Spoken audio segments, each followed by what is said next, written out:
linis na tingnan ng gilid ng bahay ko. Ayan, tinanggal na yung mga malunggay.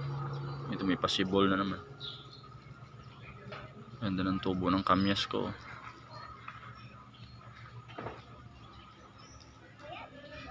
Kamyas, kalamansi.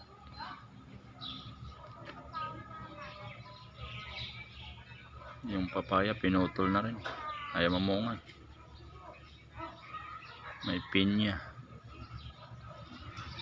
tanlad, buko. Ang buko yan, malapit na rin yan mga. Malapit na rin lumaki yan. Meron din sampalok, tapos limon. Ayan. Malapit na sila mamunga, namumulaklak na.